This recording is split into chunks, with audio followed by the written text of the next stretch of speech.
I knew my passion for teaching high school students was fizzling. The drive that was there is no longer existent. There's some pivotal moment where we realized that we're really meant to do something else. What was that moment for you? The moment was, I guess it was showing up one day to work and looking at some of my colleagues and seeing just how passionate they were for the job and doing a quick self-reflection of what? I don't really feel that anymore. What are some of the challenges that you faced that made you realize, I wish I had this? I would have to say that I was like, man, I wish I had a father present. One was just picking up sports. I've always been a big time athlete, playing a lot of sports. And my mom, she did a fantastic job as far as trying to play both roles. But it's different when you're teaching you how to get back up when you get knocked down, how to handle yourself in those moments as an athlete. Jonathan, welcome to the show. Thank you, Mark. So happy to be here. Happy to have you here. You have been an educator for 13 years, and recently you have become a life coach where you train people proper mindset techniques and overcoming excuses in their lives. Tell me a little bit about how you got into this in the first place. Oh, that's a good question, Mark. Over the course of my journey as an educator, my job is to educate kids, right? My job is to work with them, to be their coach, essentially, is to help them, particularly high school students who I've worked with, find out who they really are and to motivate them for success, not only in high school, but for beyond that. I've always considered myself a coach. And yes, my focus now is shifting. And my shift in this focus is now more towards helping men really live the best lives that they can be and overcoming those excuses, because excuses, there's millions, right? There's millions of them out there, and they can be like an instant plague to our body. They can really keep us back from achieving what we set out to do. So yeah, that's a little bit of just how I got here. Cool. So tell me how you got into life coaching in the first place. So life coaching is a new revelation of mine. Like I said, I knew my passion for teaching high school students was fizzling. The drive that was there is no longer existent. So I was trying to contemplate what's next in life. What's that? And in talking with a lot of close friends, a true confidant, they're like, you're really good at motivating. You're really good at encouraging. You're really good at coaching, just coaching in general, right? Maybe there's a way that you can coach people how to live a better life, because that really is what you do well. And I was like, you know what? Not a bad idea. So I've been playing around with how to make that happen. And I just officially launched my life coaching business. So I'm really excited about that. So when you were talking about realization of the fact that your heart is not there in teaching high school students anymore, that happens a lot with people where they have been doing something for a very long time, and then something happens and they realize their passion lies elsewhere. So what was the moment that you realized that your heart is not in coaching high school kids anymore? Because this happens a lot, where we're doing something for a very long time, and then there's some pivotal moment where we realize that we're really meant to do something else. What was that moment for you? The moment was, I guess it was showing up one day to work and looking at some of my colleagues and seeing just how passionate they were for the job and doing a quick self-reflection of what? I don't really feel that anymore. And I think also part of it is education in itself has changed a lot over the last 13 years. A lot of the policies and a lot of the things that just goes in with public education nowadays. And I'm just like, my heart's just not there. So I think it's time to really start thinking about a shift. When you're looking at your life right now, obviously having been an educator, having been a coach, people telling you, oh, this is something that you're good at and you should pursue. What made you decide that you want to coach men specifically? Oh, that's a really good question. And I think that stems from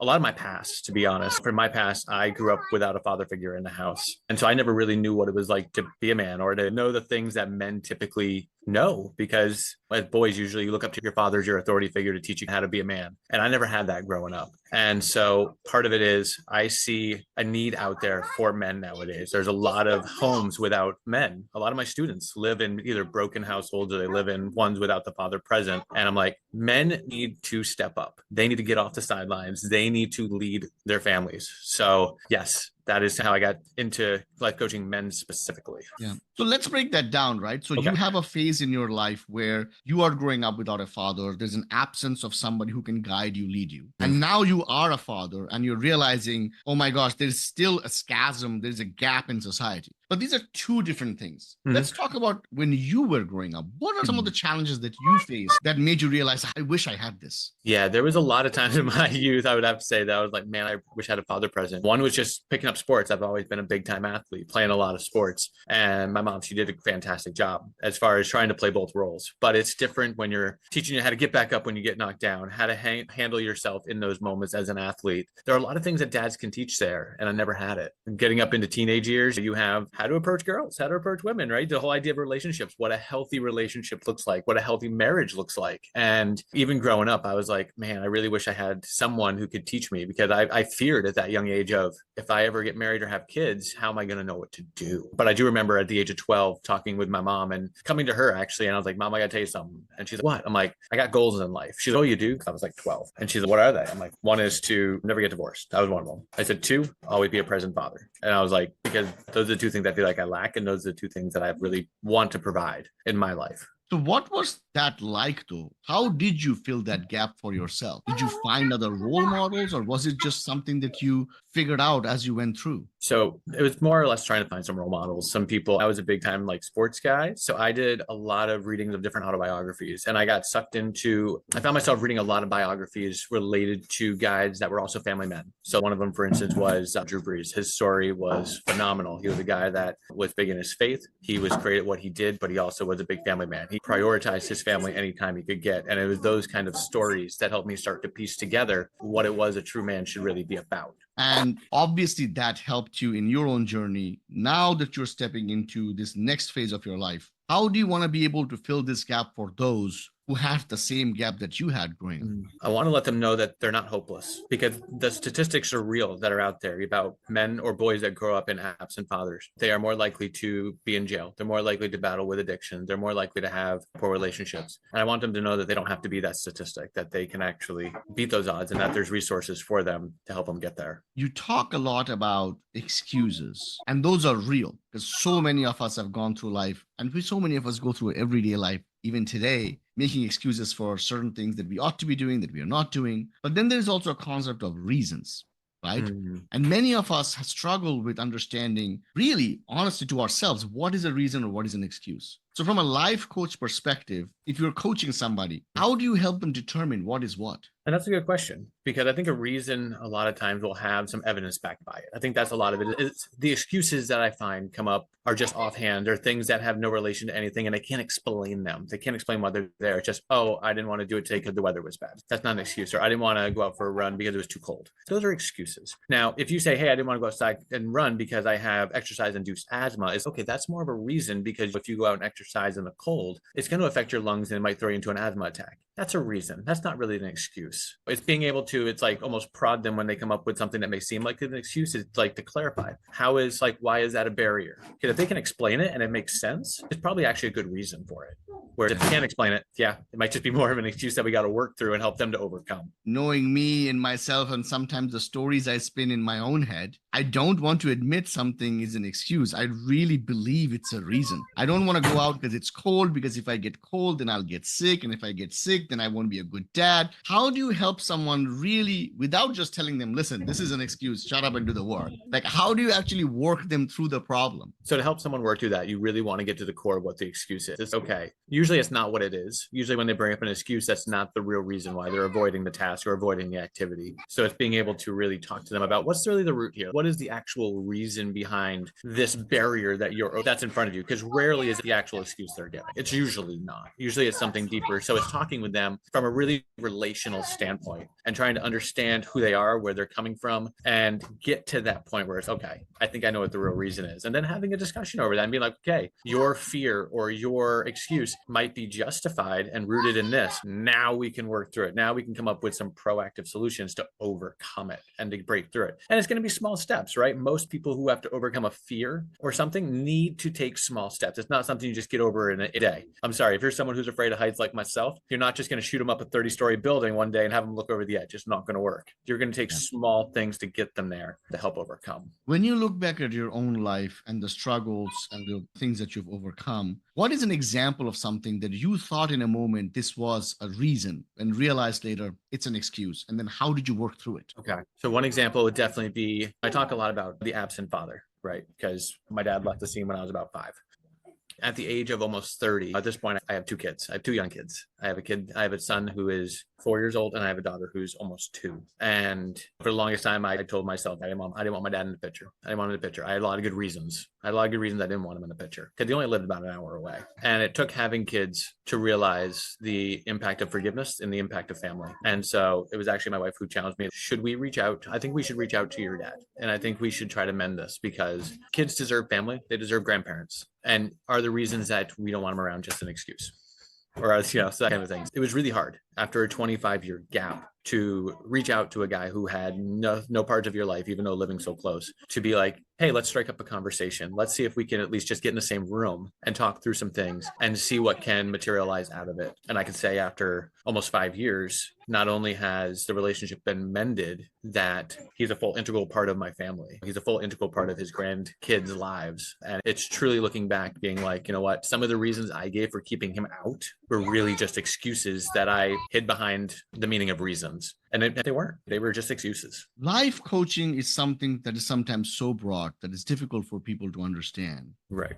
Is this what you mean by life coaching, as through this example? But is as your wife brought perspective to your life, it allowed you to reframe the situation that you were living and therefore take different actions. Is that what it's all about? I think a lot of it is exactly that. It's being able to step out of your own skin a little bit. Some people call it the 30,000 foot view sometimes. Take a step out and really be open-minded enough to look at it from a different perspective than the one that you're on. And sometimes it's unpacking a lot of trauma. Sometimes it's unpacking a lot of things that haven't gone well or right, or like I said, trauma in your life, and being able to really work through it. Sometimes people will get it mixed up with the word counselor, and it is in a way. Life coaching is in a way being a counselor, but it's more or less being a listener. It's being there and listening for keywords and phrases that might just give you a hint of that there's something more at play here and something that we can really talk about. It's a lot of asking of questions and getting some deep reflection going on. But in a lot of ways, it's like changing your perspective on things and being willing to. The primary audience for our podcast are entrepreneurs. We struggle with so many things, right?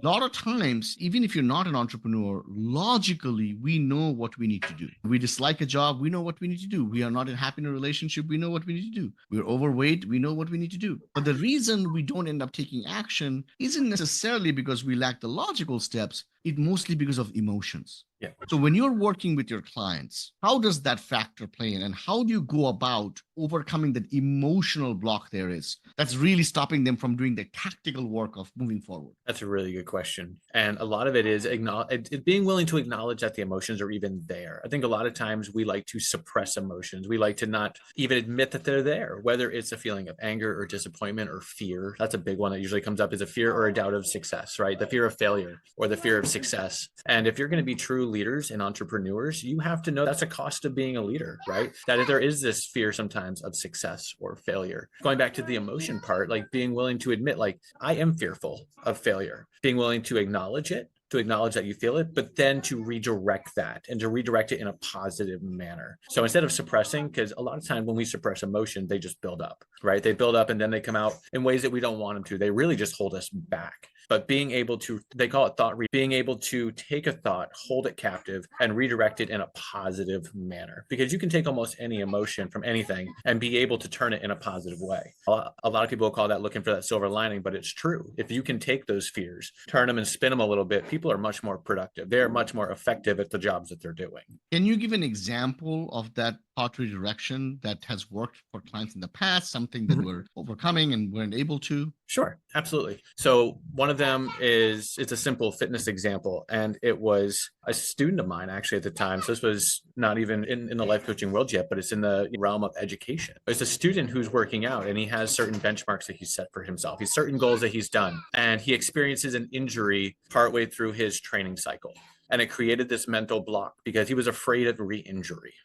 So he still had that goal of benching a certain amount, but because he had a little bit of an injury just from, I think, progressing a little too quickly, it caused a setback. And then when he started rehabbing and getting back to it, there was a mental block. His form wasn't quite the same. His breathing technique wasn't quite the same. And I could tell that there was something going on here. So it took a while to get to, other than originally his excuse was, my injury is just keeping me from doing it. I can't do it because I was hurt. My shoulder's never the same. Actually, it is. I ran him through a series of range of motion tests and physiological tests. He was perfectly fine. But it was getting finally, after a few times just talking with him in the gym, that he had a fear really of re-injuring himself. And so we had to come up with a plan that, okay, that's a real fear. That's a good fear to have. We don't want you to hurt yourself, but it's keeping you from your goal. And I think it's an irrational fear because your body will handle it just fine. Like you could do this. And so it took some creativity, doing some exercises using the same muscle groups, but in different way to prove to him just how strong he was becoming. And then he was able to get to that bench a few weeks down the road and hit that goal that he had set for himself. But it took a long time. It's not a quick overnight process to get over these kind of emotions that we're tied to that hold us back. It takes time. And that's what I love doing. I love investing in people in this way and helping them get over these. When it comes to fears or anxieties that are deep, really deep-seated ones in our mind and our heart, a lot of times, in my experience, having worked with coaches or known coaches, they're really good to be able to step in, give you the initial steps, and now we get this sudden surge of energy and we feel invincible and we are able to get past that. But almost always when the coach disappears, that effect that they had dies out. Mm-hmm. Right. So as someone who's listening to this, maybe they have hired previous coaches before and they got some initial success, but they're not able to keep up with that progress and the effect is slowly drying out. What are some techniques you would suggest that they do to be able to keep up with it? Absolutely. So this gets more into the mindset. This gets more into the mindset of, okay, you've had the initial rush, like you said, right? You had that initial rush, you got that initial success, but over time, it's normal for things to fizzle out, right? We see that all over the world. We see a lot of initial success, whether it's in sports teams or success in business. We see a lot of businesses start up really well and then fizzle out. And so it's the question of how do you sustain that? And what are a lot of the times I go back with people that I work with and I tell them is, who are you playing for? Or what are you doing this for? What is the reason or the drive? Was it to hit a goal? Because if it was just to hit a goal, when the goal is done, now what? And that's why a lot of times things fizzle out, because they wanted to, let's say, hit six figures. So good, boom, they hit it in the first year. They hit that goal, but then the next year things fizzle out. Well, because they didn't have a new goal. They had no new drive of what they were trying to do. So a lot of times what I like to do is I like to work with people and come up with short, medium, long-term goals and to really fine tune that vision of what it is that is driving you towards what you're trying to do. And if it's something as simple as hitting a bench of this amount, okay, that's a cool like benchmark to hit. That's a cool small-term goal. But what's going to keep you going after that? What are the things that's going to keep you coming back to the gym every day? Me personally, I'm somebody that runs every single morning. Every single day I get up about 5 a.m. I go out now I'm up to 4 miles, but usually it was about 3 miles every day. But now I'm up to 4 miles every day. And I love it. And a lot of times people ask me like, what are you training for?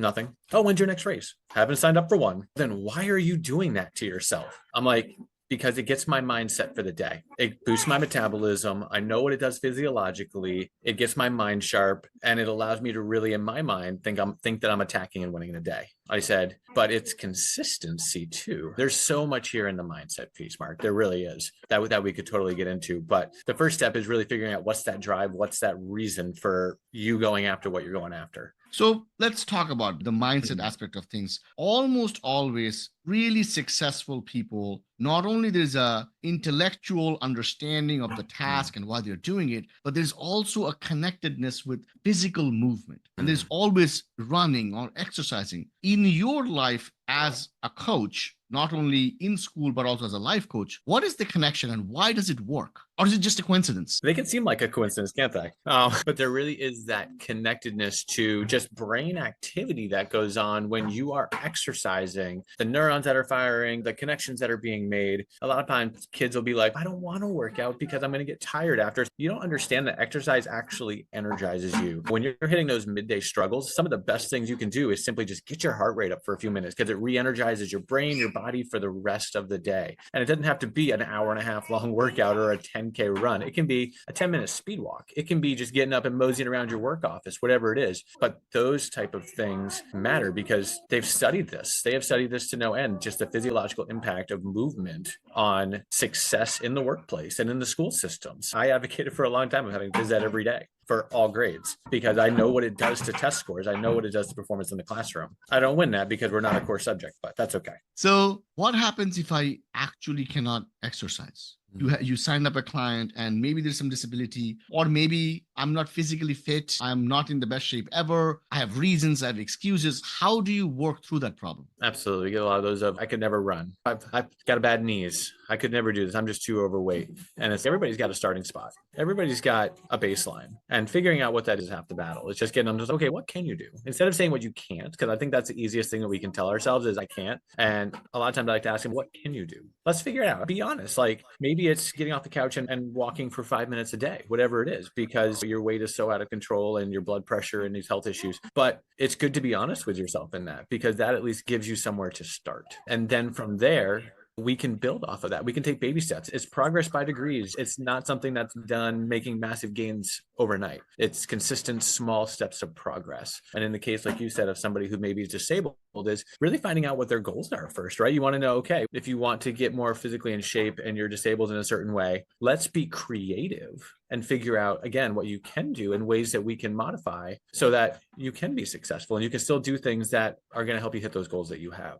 There's a lot of variability there. There's a lot of places where you can modify and change what you're doing to get to where you want to go. Do you think that, having worked with so many clients before, do you think there's a level of comfort in accepting that this is just not going to happen, as opposed to pushing past that discomfort zone and realizing that, oh, maybe I'm not good enough? Absolutely. The comfort zone is the biggest struggle for people to get over, because as a society, we're driven for ease, right? We're driven for the things that are easy. We like the easy button. That's just how it is. We're presented with 3 options on doing something. We're probably naturally going to pick the easiest one or the shortest route, whatever it is. And so being able to help people step out of that a little bit and challenge themselves, which again is hard to do just because it's innately we don't want to. But if they understand that that's where the growth comes from, the growth comes from the discomfort, because you get to learn about yourself. You don't really learn about yourself when you're sitting in the comfort zone. There's so much truth to that, right? Yeah, you're 100% correct. There's a reason why you and I are both sitting down right now. There's a reason why we're not standing up, because it's easier to sit down. And that's okay to do sometimes because we are taking a break or there's other things to do. But if we were constantly sitting down, then perhaps we're not exercising the leg muscles, the thigh muscles. So it's finding that balance, obviously. For those, there are, as a life coach, I'm sure you see this all the time, there are people on 2 ends of the spectrum, those who perhaps are not pushing themselves at all. And I'm sure there are also people you come across who are pushing themselves too much. Oh, yeah. How about working with people on the other end of the spectrum? Because they have a whole different type of problems, right? Yeah, they are. These are people, wow. I don't come into these quite as often. A lot of times it's people that are starting from zero and not sure how to get going. But then you have on the opposite end those people that burn it from both ends. And honestly, I'm one of those myself. I'm somebody that gets up early, works all day, and I will burn the candle at night. And I'm constantly being told by people that love me, like, how long can you handle this? Like, how long can you do this? Because you're burning it at both ends. And that's a tough conversation to have with people, because getting them to slow down, they feel like they're not going to get things done. They don't feel like they're going to be able to do what they want to do and be effective unless they're running 100 miles an hour all the time. Yeah. But one thing I like to do is I like to show them exactly physiologically what happens to their body when they run this kind of, and it's something honestly I have to remind myself of all the time, because your body is only meant and built to handle so much. Rest is good. Rest is good. And some people have a hard time hearing that. They're like, I can't rest because my family depends on me and my job depends on me. It's like, no, stop. In today's society, we've lost the ability to be still, because we have information overload, right? We have information overload and we're told that we got to do things all the time to be successful. But to slow down is really hard to teach somebody. But if we show them what it's doing to their body and how actually rest can improve their performance, and somebody who runs every day, I don't listen to my own stuff there. I take easier days. I take easier days sometimes. But being able to tell them, look at how your body can perform. Because what you're going to end up having by running this kind of race essentially all the time is you're going to risk burnout. You're going to risk walking away from the things that you love altogether. Your body is going to experience health issues that normally you don't experience because you're burning it at both ends. And it's a long conversation to have with someone, and it takes time. And they're not going to agree with you right off the bat. Usually they have to experience something like this. Like if it's an athlete, it's like an injury. And that's unfortunate. We never want to see athletes get injured, but it happens. It happens. And then they usually go, oh, it's probably because I did too much. Yeah, let's put a plan in place where you can still do what you want, but do it in a more healthy way. What would that rest even look like? Because it's not as simple as just laying down and trying to take a nap. Yeah. Because a lot of times those who are suffering from this problem where their brain is too active, even when they're trying to rest, the brain is thinking of something else. So what kind of advice would you give them to be able to slow down? Absolutely. I actually include this in part of my coaching. One of my coaching programs, we actually do an evening, I call it my evening hacks, to help unwind from the day. And it's not going home from work, laying on the couch and isolating yourself from your family. That's not it.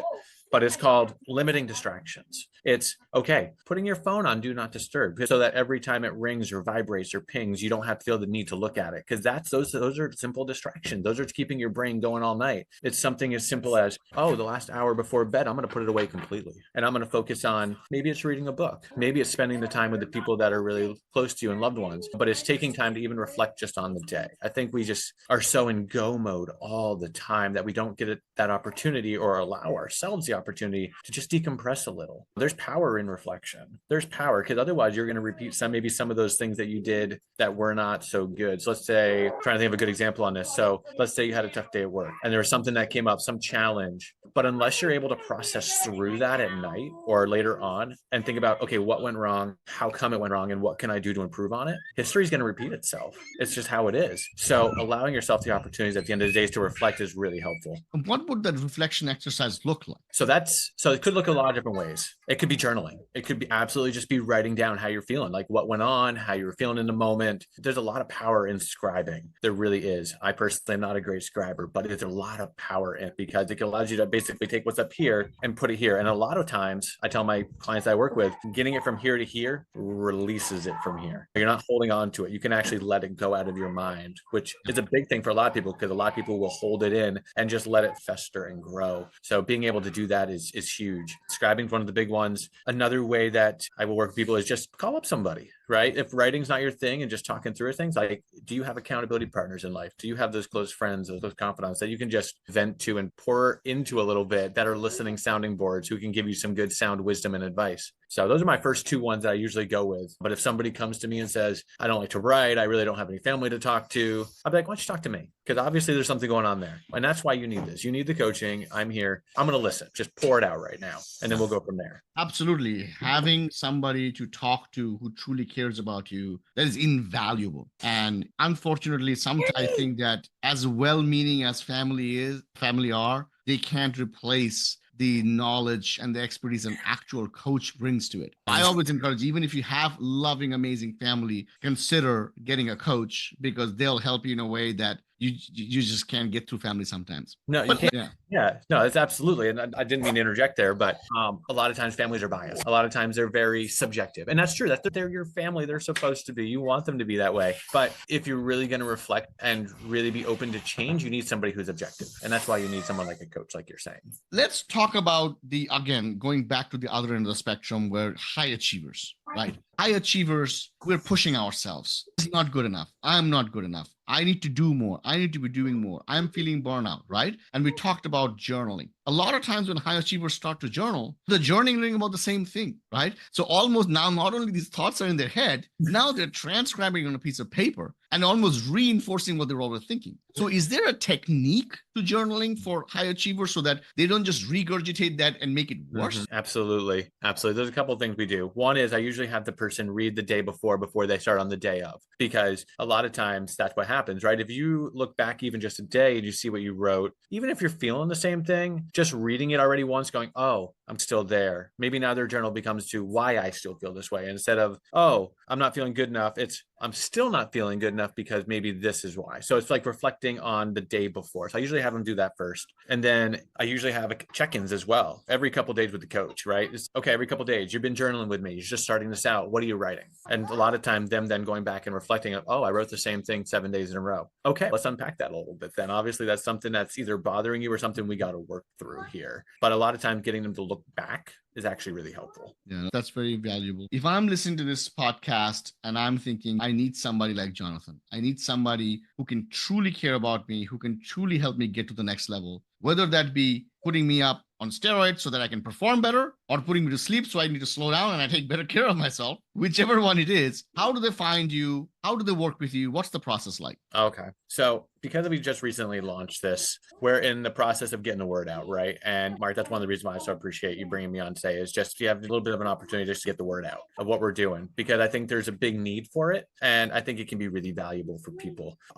There's a couple different ways. So the official coaching business is called the Relentless Pursuit 247. And I came up with that name because when you really truly pursue something in life, you are all And it almost becomes your obsession a little bit because you are going after it with your whole, and whatever that is, whether that's family, whether that's your work life, a fitness goal, whatever it is, if you're truly pursuing something relentlessly, you are going all in. And the 247 is, well, if you're going to be a high achiever and you're going to succeed in things, you're pretty much going after it 24/7. That's just how it is. There's no hidden things there. So we are launching our website, therelentlesspursuit247.com. Also on Facebook, we have a Facebook group. It's actually called just the Peak Fitness Tips for Men. That is an open group where it's a great community. It's a great community where we post a lot of things on mindset. We also do a lot of things related to family, leadership skills, tips, fitness, workouts, nutrition, really helping guide men to lead in all areas of their life. Because it's not just one thing. It's really a more holistic approach. And that's really what the goal and the vision of the Relentless Pursuit is, which is to help men lead and become the best version of themselves. A friend of mine told me the other day,